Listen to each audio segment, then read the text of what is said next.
All right. Okay. There we go. Sorry, folks. Thanks to my son, Shay. It's a good time for his Father's Day. They commented. So one of the things that I've got to say here, when I posted this on Facebook, it was thanks to my son for being instrumental in making me a father. And now I don't know what the heck I would do without him. But I do want to just reiterate, Happy Father's Day to everyone. This address that I put up a second ago, this is where you can go to get the soundtrack that we're going to listen to today, and that's the Hyper Gamma soundtrack.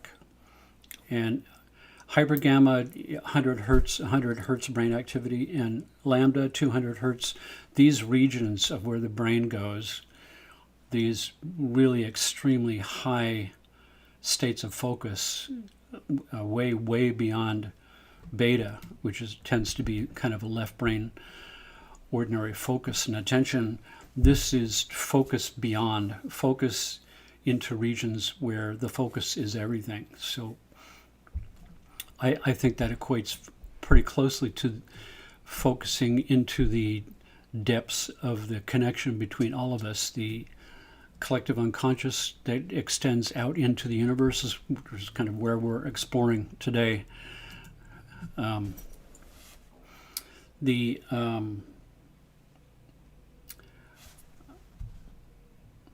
We're also, since we've been kind of locked away here because of this pandemic thing, it's kind of like the universe has given us a time out, and here we are locked away in little cubbyholes, our little Zen monasteries, in order to contemplate our navels and contemplate the meaning of our lives and kind of rewrite the script for everything. It's a reset, and we should take this opportunity and do that.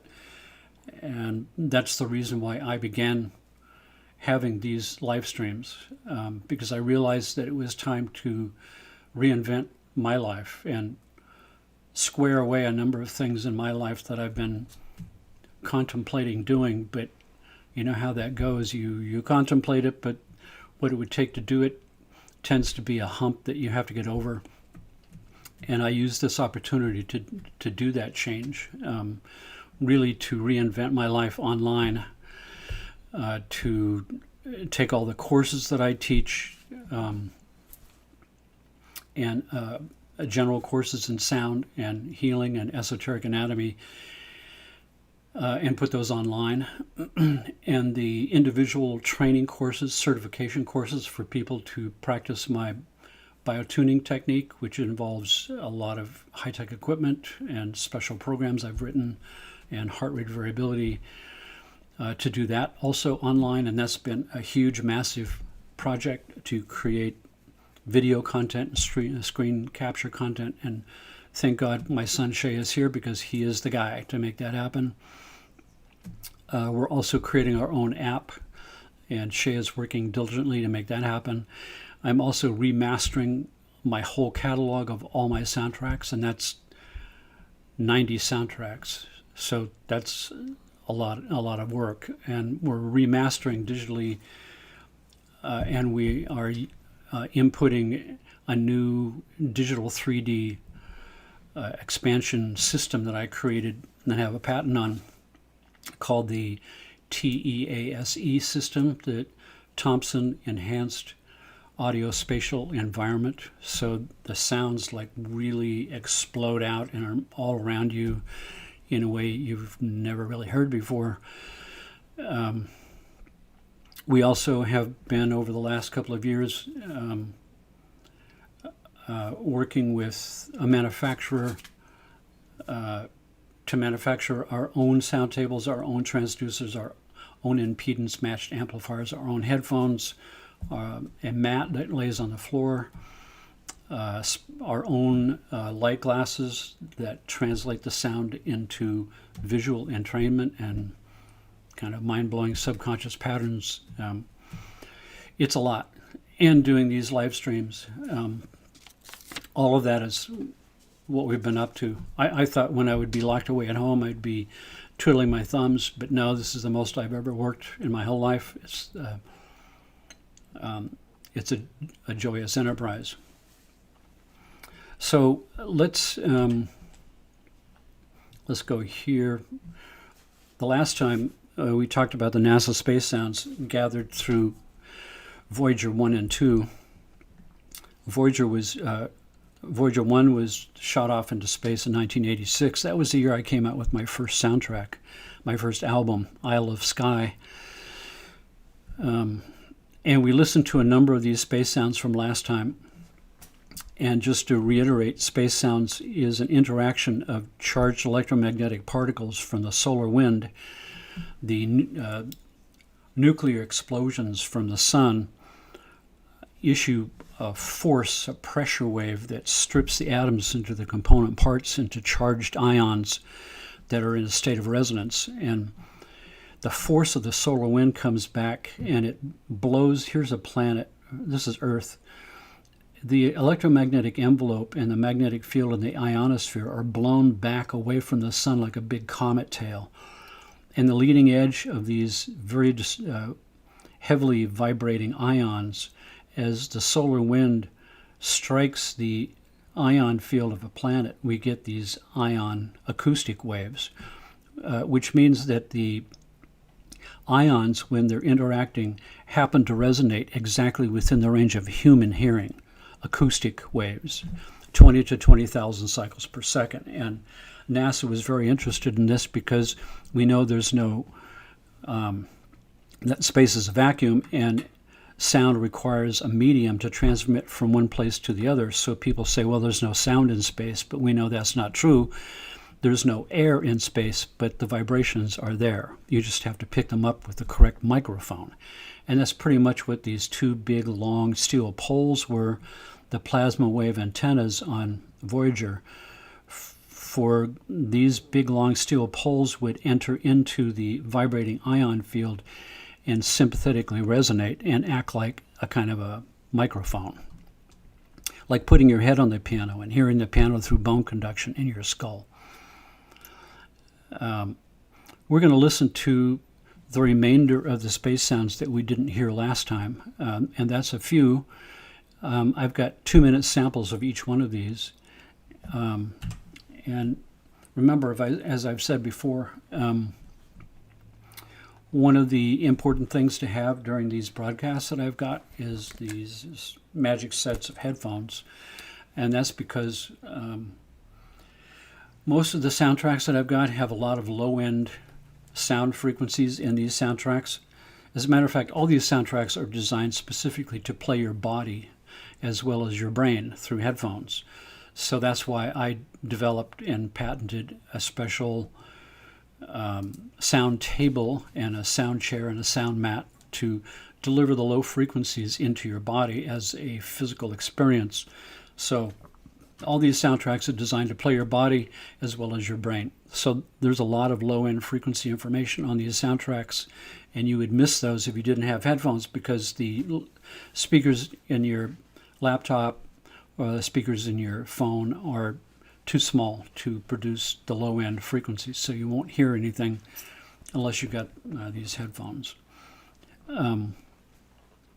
Io, smallest moon of Jupiter. Jupiter is so gigantic and massive.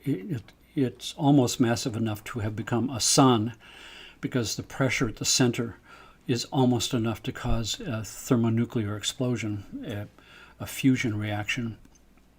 Just shy of that. But the gravitational forces are so unimaginably huge, and this little teeny tiny planet, little teeny tiny moon of Io, orbits pretty close to Jupiter, and the forces of the torque of the gravitational forces of Jupiter and all these other moons that are spinning around are constantly taking that poor little moon and squeezing it and twisting it, and that's where they found that Io had the most active volcanoes of any object in the whole solar system. And you can actually see here, that's what this is. This is actually a volcano going off, and look how gigantic it is. It's unimaginably, if it was on Earth, it would penetrate through the atmosphere and go into space. And these are, liquid methane minus 240 degrees Fahrenheit. It's a liquid methane volcano. This is ordinary kind of reality, folks. And Voyager collected sounds from that. So, sorry about that.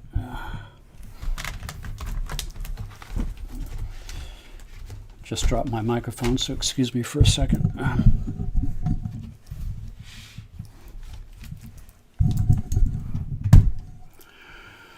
Okay, so let me close a bunch of these down.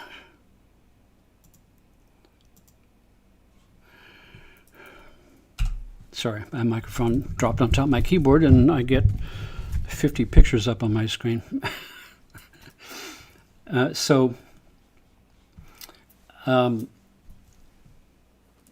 That being said, when Voyager passed all these different kind of planets and moons and rings, the job was specifically for Voyager to pass along through these ion fields and right through the most disturbed area of where the vibrating ions are, and then pass out along the wake around, so that throughout the whole recordings you'll hear the sounds continually change and change and change through a 30-minute recording when you listen to the whole 30 minutes. So let's put our headphones on and listen to a couple of minutes of I.O. And remember what I said before? We're using these as a deep space version of the collective unconscious mind, waking up a part of the collective unconscious that would intimately recognize the kind of sounds that come from these objects in the solar system, a solar system connective level of the collective unconscious mind, if you will. So here we go.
You know, when Voyager first started sending these... I'm not getting any music. Oh, you didn't hear any of that? No, I think they can still hear you. Sorry, folks. Why would that not be... I think it's because... hold on. It's because after you plugged the mic in, I think it defaulted the device over.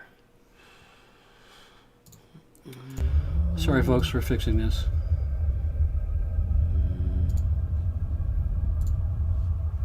Play that. I think it's playing. Can you hear it through your headphones? No, I could, yeah. Speakers. It looks like there's something coming through now. Alright, that should be good. Let me check. Sorry.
Well, like I said, if I hadn't become a father, I would be in tough shape. I think because my microphone fell off right on top of my keyboard, it changed everything. So,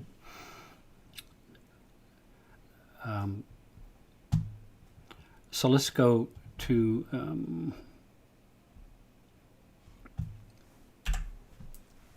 So you have to remember that when these sounds were first coming back from Voyager 1, this was a big mystery. Nobody knew what the heck these sounds were. And many people were contemplating perhaps there was some kind of alien communication or some kind of something on the planets, or who knows what it was. That's why it was under the 5-star security clearance I talked about. Let's put the headphones back on and let's listen to Uranus.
So the one of the other ones that we didn't hear was the rings of Saturn. So you have to remember that they planned on Voyager passing right through these ion fields, and then its trajectory would go skimming across the rings. And there was one point where it would pass by various moons that happened to be in orbital position that they could pass near them. That's how we were able to capture some of these frequencies from Io and Miranda and various other moons. Excuse me. So let's do one more. Let's do rings of Saturn.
So Earth is probably the craziest planet of them all.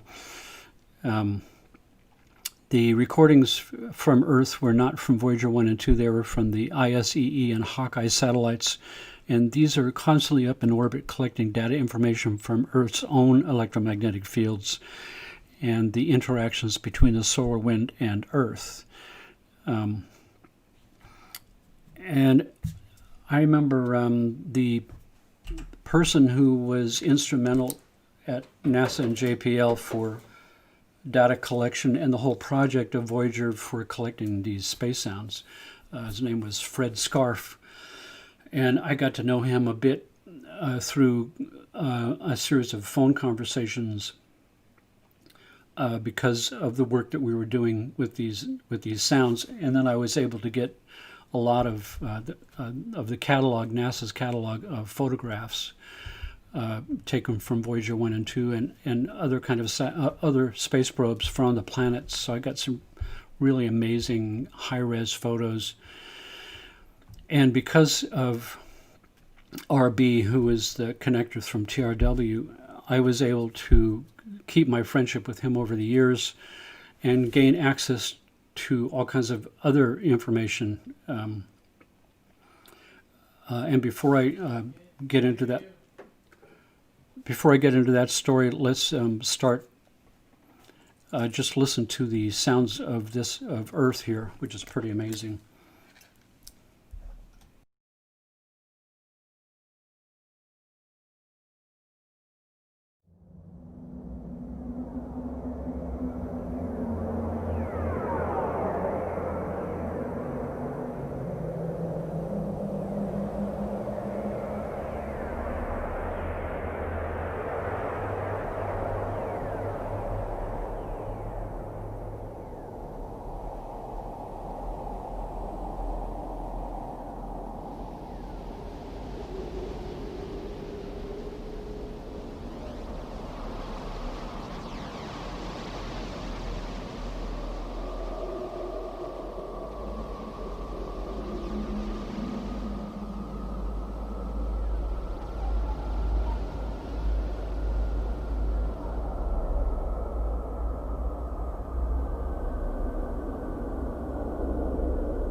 I apologize for it.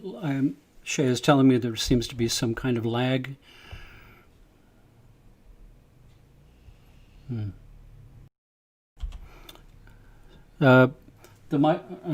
so I don't know what's going on with that. It's an internet connection problem or something.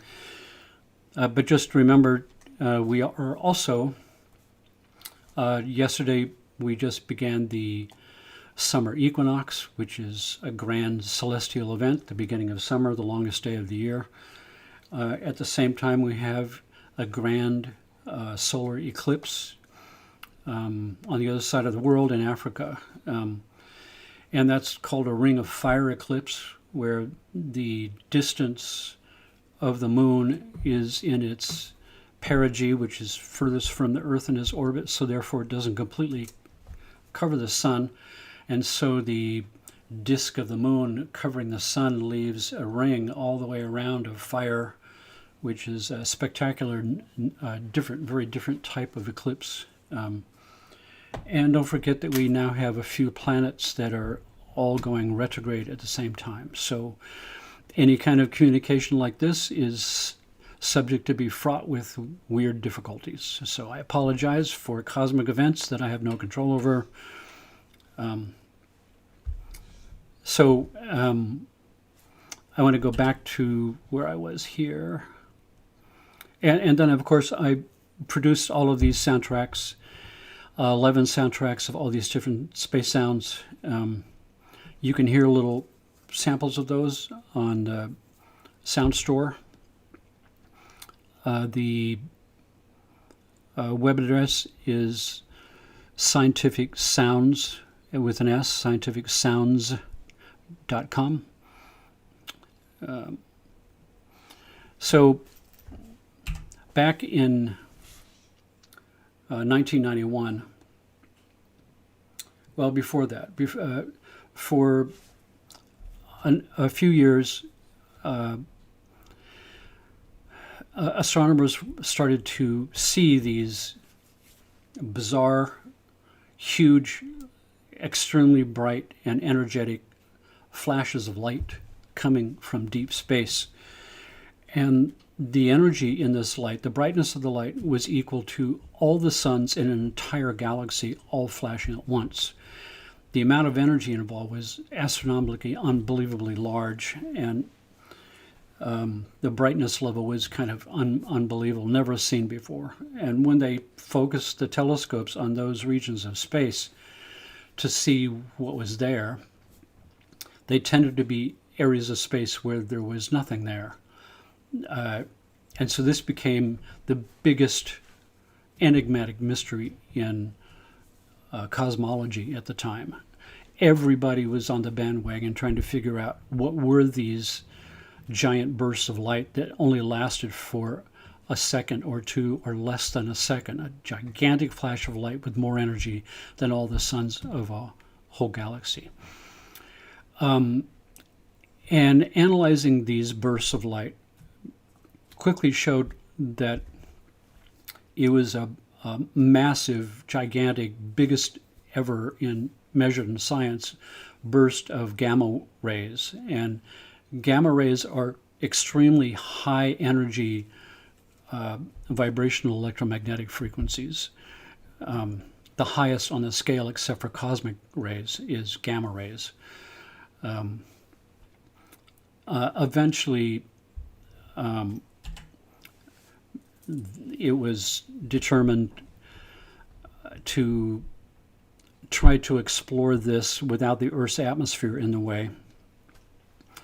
And it even ended up with a project to create a platform in space, a giant telescope in space, second only to the Hubble telescope. So the two biggest projects that NASA JPL ever did was the Hubble telescope and the Compton Gamma Ray Observatory.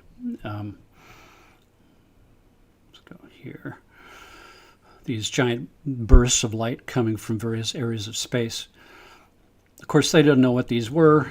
Once again, they thought maybe they're alien signals from outer space. Everybody was scratching their heads and analyzing them in all kinds of ways. So this was the Compton Gamma Ray Observatory that they shot up into space in order to collect information on these gamma rays.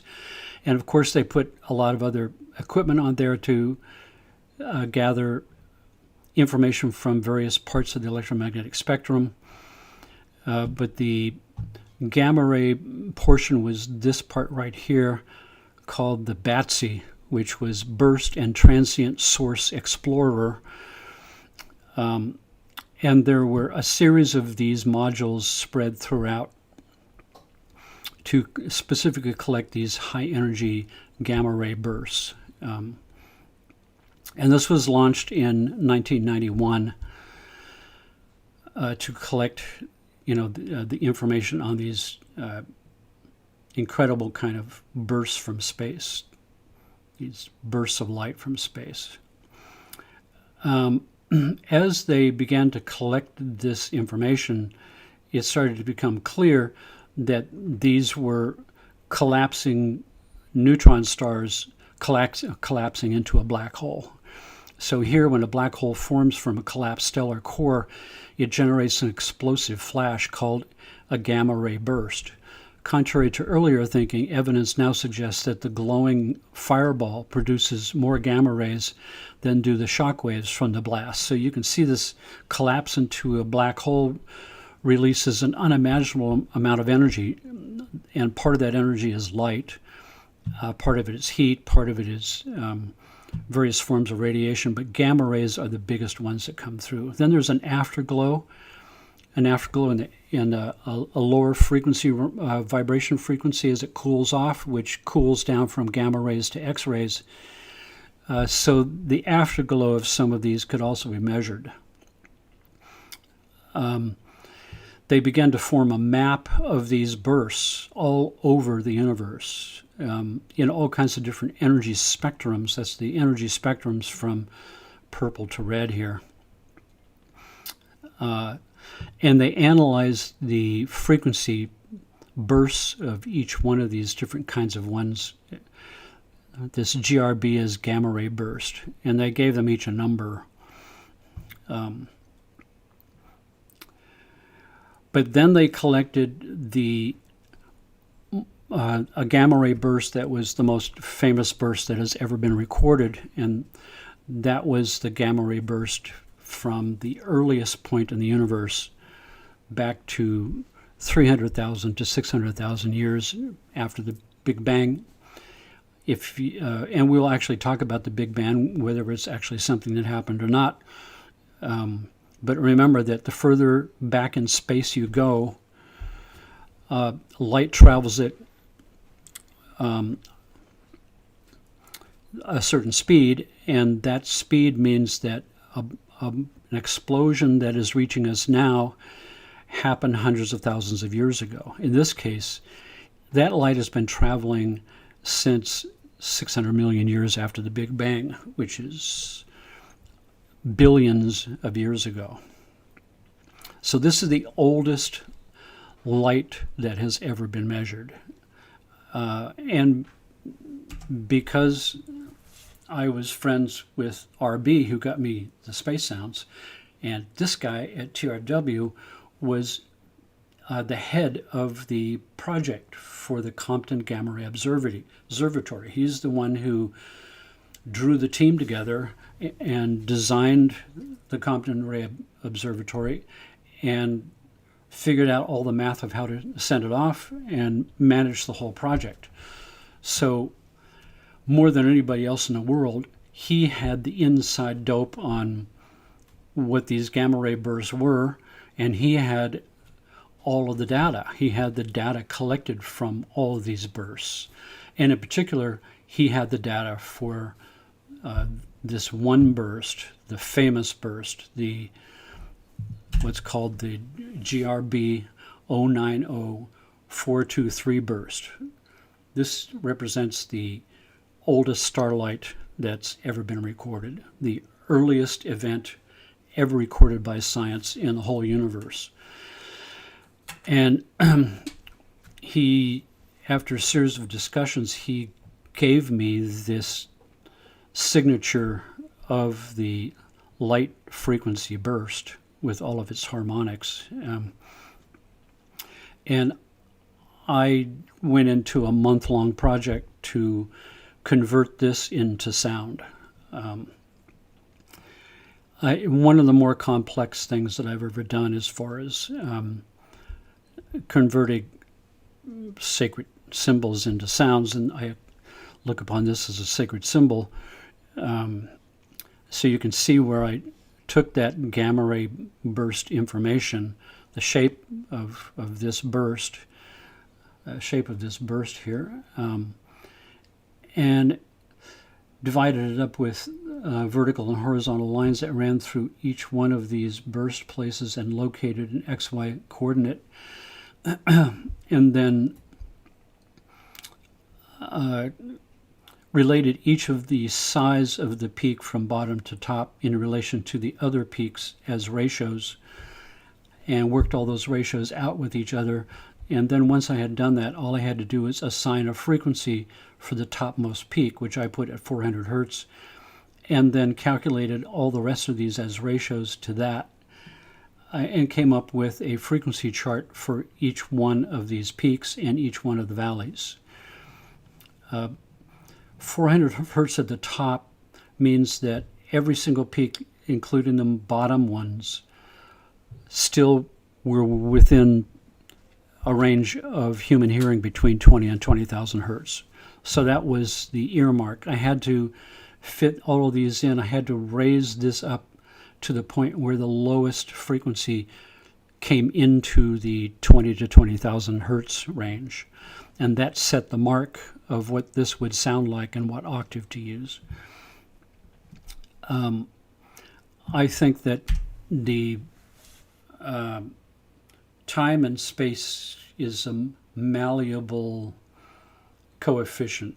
The two of them are intimately woven together, that even our own sun, when you go outside and the sunlight is shining down, those photons are 8 seconds old, because it takes 8 seconds for the photon to travel from the sun and hit the earth and hit your body. And so this represents billions and billions of years of travel of these photons before they hit the Compton Gamma Ray Observatory and are collected. So that represents actually a view backwards in time. We're looking through a time machine when we see stars in the sky. None of the stars in the sky at nighttime, when you look up there, the light you see from all the stars is old. Millions of years old, billions of years old, depending on which star system you're looking at. So you're really looking back in time, you look at the sky. So in this case, we're going deep in space and deep back in time into a primal region of the collective unconscious mind. What part of the collective unconscious mind is going to recognize through subconscious pattern recognition this symbol that we're seeing and the sound that comes from it. So right now, let's put our headphones on. I've got a 4-minute segment of my audio translation, a very precise translation of this diagram of the gamma ray burst. And I think it's one of the more significant pieces of work I've done, just because of where it puts your consciousness when you listen to it. So take a big breath and let yourself go. Put your headphones on and let's spend 5 minutes at the earliest sound of the whole universe ever recorded.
I have to kind of remember that when I converted this to sound, and I created the top frequency at 400 hertz, so that the rest would fall within the human hearing range at 20,000. Just like when I was working with the Sri Yantra and converting the sonic labyrinth, the labyrinth from Chartres Cathedral, into a sound, I was doing the same thing. I was raising the frequencies until the largest triangle of the Sri Yantra hit above 20 hertz, and then that set the range for all the other triangles. And the same thing with the circles of the sonic labyrinth. And there really is no correct octave. So that's why I raised the entire soundtrack, the sounds of each of the 9 triangles. I raised them all by 1 octave, double their frequency every 4 minutes. So until the smallest triangle, the one with the highest frequency, started to hit above 20,000 hertz. So that formed a 7 octave range, which is why I equated each of those with one of the chakras. The same thing is what happened with the sonic labyrinth. When you've raised it by 4 octaves, finally the smallest circle will be the highest frequency, and once it goes above 20,000 hertz, you're at an end, and so that's another 7 octave range.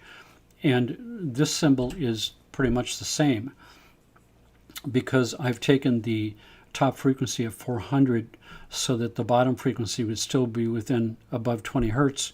If I raised all of these by an octave, and this one became 800, and then 1600, and then 3200, we'd go through another 7 octave range. And that's a current project that I will be working on soon, is to revisit this GRB sound formula and raise it by the required number of octaves until it spins off the top at 20,000 hertz and create a soundtrack that's available. I never really did that work. This soundtrack that you've heard is the first time I've ever played it for anyone except for private friends or colleagues. Only a handful of people have ever heard this, and now you have all heard it for the first time. And I will do the work to expand this out and create a soundtrack for that. And we'll revisit this at one point when we talk about the chakras and beyond. And by the way, that is where I'm going with this next week. We are going to begin a journey into exploring the esoteric information about the chakras and their connections through into the physical body, spinal levels, acupuncture meridians, organs and glands. It really was my major field of study in anatomy and physiology when I went to chiropractic college. That was really the core reason why I went, is to learn this specific information. And I've made a certain number of discoveries there that also have never been shared except with small groups. So we begin that journey next week. It'll be spanning more than one live stream because there's a lot of information. That's where we go next week. The idea that, as I said before, we've got all these different brain frequencies now, which really has come out of the work that we've done at the Center for Neuroacoustic Research here over the decades. Discovered all kinds of different, in the beginning, 1988, 89, I discovered epsilon brain activity below delta brain activity. In 2001, was discovered gamma, and then there was the default mode network that was discovered, which is brain frequencies below even the epsilon that I had discovered. And then there was gamma brain activity discovered that was higher than beta. Remember, this was done with open brain surgery with the EEG electrodes directly on the brain, because the higher these frequencies go, the lower the amplitude, to a point where the amplitude is so low it can't penetrate the skull to be picked up by an EEG electrode. Today we're going to be centering here at the 100 hertz mark. But the rest of these beta, different, there's low and middle and high beta. There's the beta alpha bridge, all these bridge states, all of that is my work. And the epsilon is my work. The default mode network, I was the first one to do soundtracks for epsilon, for the default mode network, for gamma, for hypergamma lambda. The first to do soundtracks for these bridge states.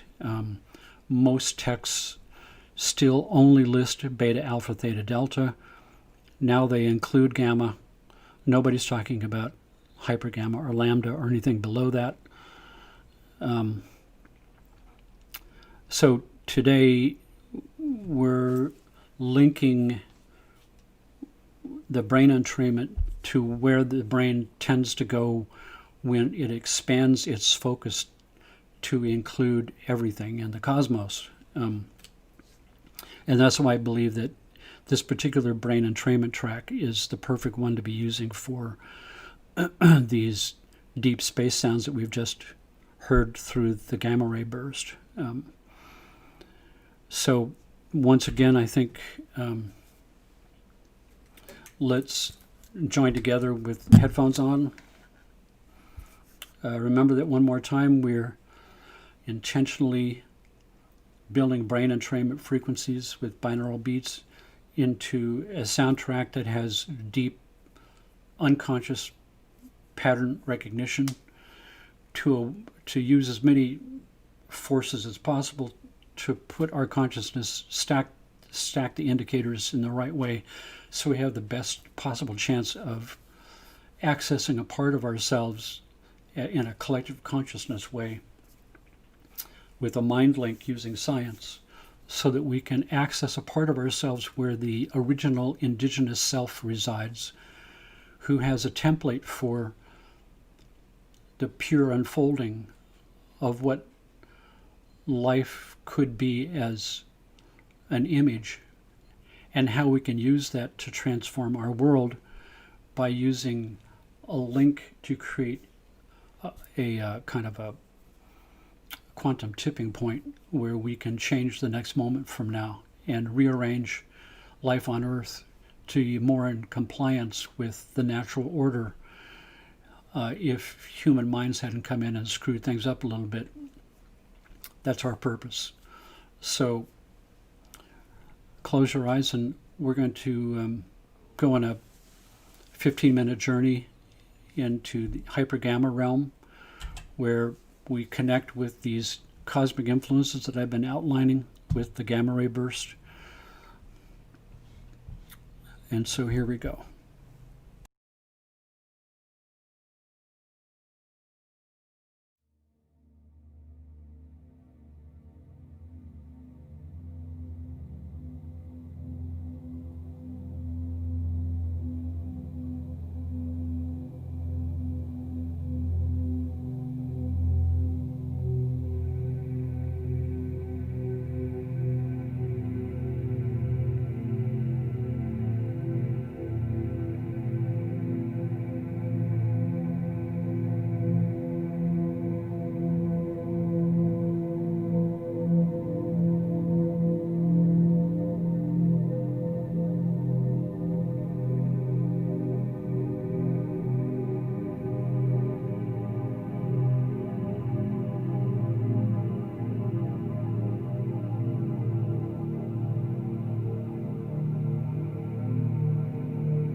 Thank you all.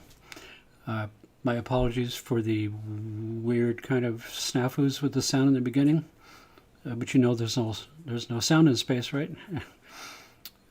So I know that the sphere of Io at the beginning got messed up, so I'll begin with that next time, and we'll listen to that sample so we can complete that process once and for all.